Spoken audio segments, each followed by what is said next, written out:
இன்றைக்கி நம்ம ரசகுல்லாவும் ரசமலாயும் எப்படி செய்கிறதுனாங்க இந்த வீடியோவில் ஷேர் பண்ணியிருக்கிறேன். இது செய்கிறதுக்கு 2 பொருள் போதுங்க. சீனியும் பாலும் இருந்தாலே நம்ம செஞ்சிடலாம். இதில் வந்து 1/2 லிட்டர் அளவு பால் எடுத்திருக்கேன். நான் இன்றைக்கி பாக்கெட் பால் தாங்க எடுத்திருக்கேன். நம்ம ஆரஞ்சு கலர் பாக்கெட்டில் இருக்கோம்ல, அந்த ஃபுல் க்ரீம் மில்க் தான் எடுத்திருக்கேன். இதை நம்ம ஃபஸ்ட்டு காய்க்கணும். காய்க்கும்போது லோ ஃப்ளேமில் வச்சே காய்ங்க. லைட்டாக ஒரே ஒரு வாட்டி மட்டும் அந்த பால் வந்துட்டு மேலே பொங்கி வந்தால் போதும். அதுக்கு மேலே நீங்கள் அதை சூடு பண்ணணும்னு அவசியம் இல்லை. இப்போ பாருங்கள், அது கொஞ்சம் கொஞ்சமாக மேலே வருது பார்த்தீங்களா? இந்த மாதிரி லைட்டாக ஒரே ஒரு டைம் பொங்கி வந்த உடனேயே ஃப்ளேம் ஆஃப் பண்ணிடுங்க. ஃப்ளேம் ஆஃப் பண்ணிவிட்டு நான் இது கூடால பார்த்தீங்கன்னா வினிகர் சேர்க்குறேன். நீங்கள் வினிகருக்கு பதிலாக எலுமிச்சப்பழ சாறு கூட சேர்த்துக்கலாம். எடுத்து வச்சுருக்க வினிகர் அவ்வளோத்தையும் ஒரே நேரத்துலலாம் சேர்க்க வேண்டாம்.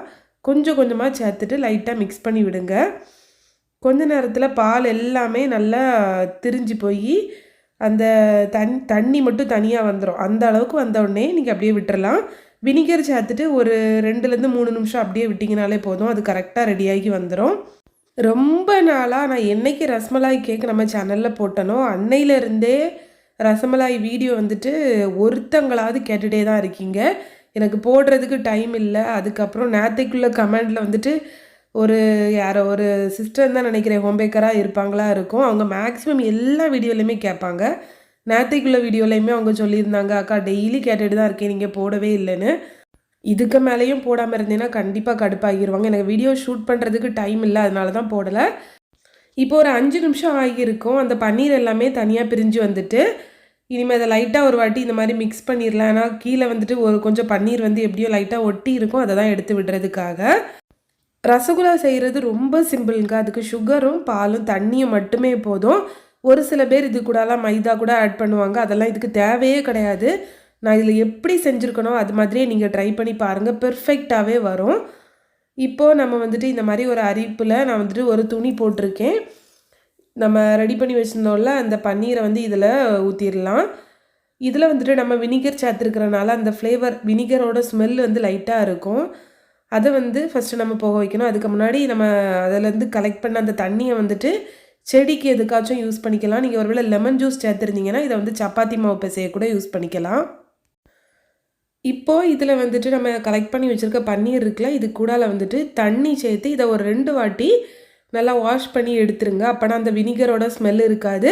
ஒருவேளை நீங்கள் லெமன் ஜூஸ் சேர்த்திங்கனாலுமே இந்த மாதிரி பண்ணணும். ஏன்னா அதில் வந்துட்டு அந்த லெமன் ஜூஸோட புளிப்பு சில சமயம் இருக்கும். அது மாதிரி அந்த ஸ்மெல் கூட கொஞ்சம் இருக்கும். அதனால தான் நம்ம தண்ணி விட்டு அலசி எடுத்தோன்னா அந்த ஸ்மெல் எதுவுமே இதில் இருக்காது. அதுக்கப்புறமா லைட்டாக இதை இந்த மாதிரி நம்ம அந்த தண்ணியை லைட்டாக புழிஞ்சு எடுத்துட்டு இதை வந்துட்டு நம்ம என்ன பண்ணணும்னா அந்த துணியை மேலே லைட்டாக சுற்றி வச்சுட்டு இதுக்கு மேலே நம்ம வெயிட் வைக்கணும். ரொம்ப அதிகமாகலாம் வெயிட் வைக்காதீங்க. ஏன்னா ரொம்ப வைக்கும்போது அந்த தண்ணி எல்லாமே ட்ரைன் ஆகி போயிடும். அப்படி நம்மளுக்கு தேவை கிடையாது. கொஞ்சம் ஒரு லைட்டாக ஒரு சின்ன வெயிட் வச்சா போதும். வெயிட் வச்சுட்டு இதை ரொம்ப நேரம் அப்படியே விட்டுறக்கூடாது. ஒரு 15 நிமிஷம் வெயிட் வச்சாலே போதும். ஏன்னா அப்போ தான் அந்த பன்னீரில் பார்த்திங்கன்னா அந்த ஈரப்பதம் இருக்கும். அந்த ஈரப்பதம் இல்லாமல் அது ரொம்ப ட்ரை ஆகிட்டுனா நல்லா இருக்காது. அதனால தான் இப்போ பார்த்திங்கன்னா கரெக்டாக ஒரு 15 நிமிஷம் ஆகியிருக்கு. அதுக்கு மேலே இருந்த பாத்திரத்தை மாற்றிட்டு வேறு பாத்திரம் வச்சுட்டேன்.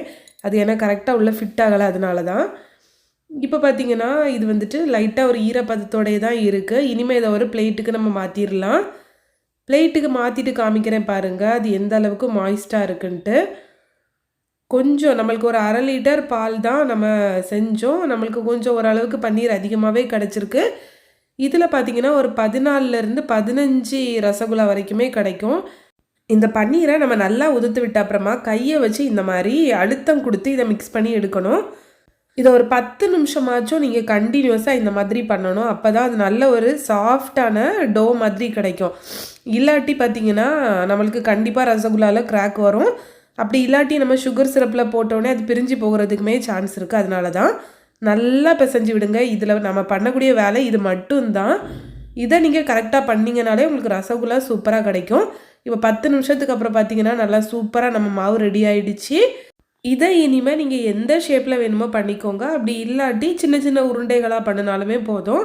நான் வந்துட்டு நம்ம ரசமலாய் கேக்குக்காக செய்ய போகிறேன். அதனால தான் உருண்டையாகவே பிடிச்சிக்கணும். ஈக்குவல் போர்ஷனாக பிரித்து எடுத்துக்கோங்க. அதுக்குன்னு சொல்லிட்டு நம்ம மெஷர் பண்ணியெல்லாம் எடுக்கணும்னு அவசியம் இல்லை. ஒரு கண்ணளவு இருக்கும்ல, அந்த அளவுக்கு பண்ணினாலே போதும். எனக்கு பார்த்திங்கன்னா கொஞ்சம் வீசிங் இருக்குது. என்ன தான் பண்ணினாலும் அந்த வீசிங்லேருந்து எனக்கு விடுதலையே கிடைக்க மாட்டேங்குது. அதில் வேறு இப்போ கிளைமேட்டு சரியில்லை பார்த்தீங்களா, நல்லா சில்லுன்னு இருக்கிறனால இன்னுமே அதிகமாக இருக்குது. அதனால் பேசும்போது லைட்டாக மூச்சு வாங்கின மாதிரி இருக்கும், அதை மட்டும் அட்ஜஸ்ட் பண்ணிக்கோங்க.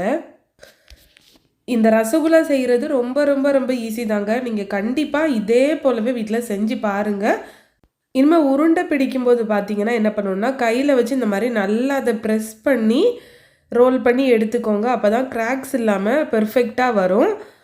இந்த குலாப் ஜாமுன் உருண்டையெல்லாம் நம்ம கையில் வச்சு ரொம்ப அதுக்கு அழுத்தம் கொடுக்கக்கூடாதுன்னு சொல்லுவாங்க. ஆனால் இது அப்படி கிடையாது. நம்ம நல்லா ப்ரெஸ் பண்ணி கிராக்ஸ் இல்லாமல் அந்த உருண்டையை ரெடி பண்ணி எடுத்தால் போதும். இப்போ பாருங்கள், சூப்பராக நம்மளோட ரசகுல்லா பால்ஸ் வந்து ரெடி ஆகிடுச்சா. இது போலவே நம்ம எல்லாத்தையும் ரெடி பண்ணி எடுத்துக்கலாம். இதிலேருந்து எனக்கு வந்துட்டு கரெக்டாக 14 பால்ஸ் கிடச்சிருந்துங்க. நம்ம சின்ன உருண்டைகளாக பிடிச்சாலே போதும். ஏன்னா சுகர் சிரப்பில் போட்டு நம்ம இதை கொதிக்க வைக்கும்போது இதோட சைஸ் பார்த்திங்கன்னா டபுளாக்கி கிடைக்கும். அதனால் நம்ம முடிஞ்ச வரைக்கும் சின்ன சின்ன உருண்டைகளாக பிடிச்சாலே போதும். இனிமேல் சுகர் சிரப் ரெடி பண்ணுறதுக்கு ஒரு பாத்திரத்தில் 1 கப் அளவு சுகர் எடுத்திருக்கேன். 1 கப் சுகருக்கு வந்துட்டு 3 கப் தண்ணி சரியாக இருக்கும்.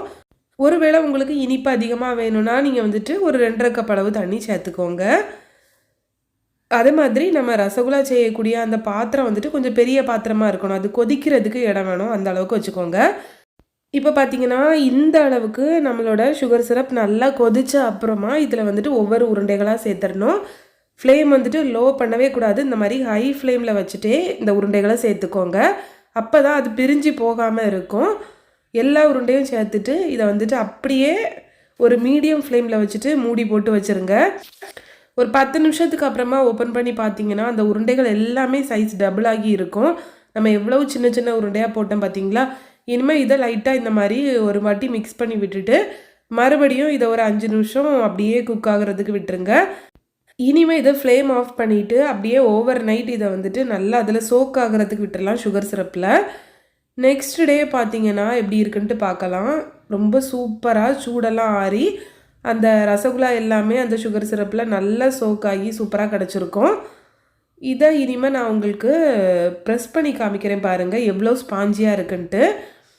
நம்ம எப்படி அதை ப்ரெஸ் பண்ணாலுமே அது திருப்பி அதே ஷேப்பில் போயிடுங்க, அவ்வளோ ஸ்பாஞ்சியாக இருக்கும். பாருங்கள், பார்த்தீங்களா, உங்களுக்கு தெரியும்னு நினைக்கிறேன். வீடியோவில் எந்த அளவுக்கு கிளியராக இருக்குன்னு தெரியலை எனக்கு. ரொம்ப சாஃப்டாக ரொம்ப ஜூஸியாக பார்க்குறதுக்கு உள்ள பஞ்சு மாதிரி இருக்கும். கண்டிப்பாக நீங்கள் இது போலவே நீங்கள் ட்ரை பண்ணி பாருங்கள். இதில் கிராக்ஸ் எதுவுமே வரல, ஒரு ரசகுல்லா கூடயுமே உடஞ்சி போகலை, ரொம்ப சூப்பராக வந்திருக்கு. இதை கட் பண்ணி காமிக்கிறேன் பாருங்கள் உள்ளே எந்த அளவுக்கு டெக்ஸ்சர் சூப்பராக இருக்குன்ட்டு. கண்டிப்பாக நீங்கள் தாராளமாக இந்த ரெசிப்பியை நம்பி ட்ரை பண்ணலாம். ஃபெயிலியர் ஆக வாய்ப்பே கிடையாது. பட் நான் சொன்ன மாதிரியே நீங்கள் செஞ்சுருக்கணும். ஏதாச்சும் டவுட்ஸ் இருந்துச்சுன்னா கமெண்ட்ஸில் கண்டிப்பாக கேளுங்க, நான் ரிப்ளை பண்ணுவேன். டவுட்ஸை கிளியர் பண்ணிவிட்டு நீங்கள் செய்கிறதுக்கு ஸ்டார்ட் பண்ணுங்கள். இனிமேல் நம்ம ரஸ்மலாய் செய்யலாம். இதுக்கு வந்துட்டு திருப்பியும் ஒரு 1/2 லிட்டர் பால் எடுத்திருக்கேன். இந்த பால் கூடால நான் வந்துட்டு கொஞ்சமாக நட்ஸ் சேர்த்துருக்குறேன். நட்ஸை சேர்த்துட்டு இதை வந்துட்டு நம்ம நல்லா கொதிக்க வைக்கணுங்க. இந்த பால் வந்துட்டு இப்போ ஒரு 1/2 லிட்டர் எடுத்துருக்கோன்னா அது ஒரு 1/4 லிட்டராக மாறணும். அந்த அளவுக்கு நீங்கள் இதை வந்து கொதிக்க வைக்கணும். அப்போ தான் ரஸ்மலாய் வந்து நல்லா டேஸ்ட்டாக இருக்கும். பால் வந்துட்டு சூடாகிற டைமில் நம்ம வந்துட்டு ரசகுல்லா எல்லாத்தையும் நல்லா பிழிஞ்சு எடுத்துக்கணும். இது ஏன்னா வயிறு ஃபுல்லாக அந்த சுகர் சிரப்பை குடிச்சு வச்சுருக்கோம். இனிமேல் இதை தூக்கி நம்ம பாலில் போட்டோன்னு வச்சுக்கோங்களேன், அந்த பாலை குடிக்கவே செய்யாது. அதனால் ஃபஸ்ட்டு என்ன பண்ணலான்னா இதை நம்ம நல்லா பிழிஞ்சு எடுத்துக்கணும். சுகர் சிரப் எதுவுமே இல்லாத அளவுக்கு நல்லா ட்ரை பண்ணி எடுத்துக்கோங்க. அது எப்படி தான் நீங்கள் இதை பிழிஞ்சு எடுத்தாலுமே அதோட ஷேப் மாறவே செய்யாது. ஏன்னா அவ்வளோ சாஃப்டாக ஸ்பஞ்சியாக இருக்குல்ல, அதனால தான் பார்க்கும்போது உங்களுக்கு தெரியுதுல்ல, அது அப்படியே தான் இருக்குது. கட் பண்ணி போட்டால் இந்த பாதி பீஸ் கூடயுமே உடையலைங்க. நான் ப்ரெஸ் பண்ணி சுகர் சிரப் எடுத்த அப்புறமே அது அப்படியே சூப்பராக இருக்குது. நம்ம பால் பார்த்திங்கன்னா இன்னும் கொதிக்கலை. இது கொஞ்சம் நல்லா கொதிச்சு நல்லா ரெடியாகி வரட்டும். நான் சுகர் எதுவுமே இது கூட இப்போ சேர்த்துக்கலங்க. இப்போ பார்த்தீங்கன்னா பால் நல்லா கொதிச்சு நல்லா வத்துறதுக்கு ஸ்டார்ட் ஆகிடுச்சு. சுகர் வந்துட்டு நம்ம லாஸ்ட்டாக சேர்த்துக்கிட்டா போதும். ஏன்னா வந்துட்டு நம்ம இந்த பால் எந்த அளவுக்கு குறைஞ்சி வருதோ அதுக்கேற்ற மாதிரி நம்ம சுகர் சேர்த்துக்கிட்டோன்னா போதும். இப்போ இது கூட வந்துட்டு நான் ஃபுட் கலர் சேர்த்துருக்கேங்க. ஒரு 2 ட்ராப் அளவுக்கு எல்லோ ஃபுட் கலர் சேர்த்துருக்கேன். நீங்கள் இதுக்கு பதிலாக வந்துட்டு குங்குமப்பூ கூட பாலில் கரைச்சிட்டு சேர்த்துக்கலாம். நம்ம இந்த ரசமலாய் வந்துட்டு கேக்கில் யூஸ் பண்ண போகிறோம். நம்ம கேக்கில் வந்துட்டு சோக் பண்ணுறதுக்கு எல்லாத்துக்குமே இந்த பால் தான் யூஸ் பண்ண போகிறோம். அதனால் இனிப்பு வந்து கொஞ்சம் எக்ஸ்ட்ராவாக சேர்த்துருக்கேன். நீங்கள் ரசமலாயை ஒருவேளை அப்படியே சாப்பிட போகிறீங்க அப்படின்னா கொஞ்சம் கம்மியாக சேர்த்துக்கோங்க, அப்போ தான் திகட்டாமல் இருக்கும். சுகர் சேர்த்து மிக்ஸ் பண்ணிவிட்டு அப்புறமா ஒவ்வொரு உருண்டைகளாக நான் வந்துட்டு இந்த பால்லையுமே சேர்த்துட்டேன். இதை அப்படியே ஒரு 5 நிமிஷம் ஒரு மீடியம் ஃப்ளேமில் வச்சு கொதிக்க விடுங்க. அதுக்கப்புறம் நம்ம ஃப்ளேம் ஆஃப் பண்ணிவிட்டு கம்ப்ளீட்டாக சூடு ஆறின அப்புறம் பார்த்தீங்கன்னா சூப்பராக நம்மளோட ரசமலாய் ரெடியாகி இருக்கும். நம்ம சுகர் சிரப் எல்லாத்தையும் புழிஞ்சு எடுத்துட்டனால இப்போ இதுக்குள்ளாடி பார்த்தீங்கன்னா அந்த பால் தான் இருக்கும். சூப்பராக இருக்கும். கண்டிப்பாக ட்ரை பண்ணி பாருங்கள். இந்த ரெசிபி உங்களுக்கு யூஸ்ஃபுல்லாக இருந்துச்சுன்னா நம்மளோட சேனலுக்கு கண்டிப்பாக சப்ஸ்கிரைப் பண்ணிக்கோங்க. நீங்கள் ஒரு வேளை ரசகுல்லா ட்ரை பண்ணிங்கன்னா கமெண்ட்ஸில் ஷேர் பண்ணுங்கள். அப்போ வேறு சப்ஸ்கிரைபர்ஸ் பார்த்தாங்கன்னா உங்களுக்கு கண்டிப்பாக ஹெல்ப்ஃபுல்லாக இருக்கும். இன்னொரு இன்ட்ரெஸ்டிங்கான ரெசிபியில் உங்களை மீட் பண்ணுறேன் ஃப்ரெண்ட்ஸ். பாய்.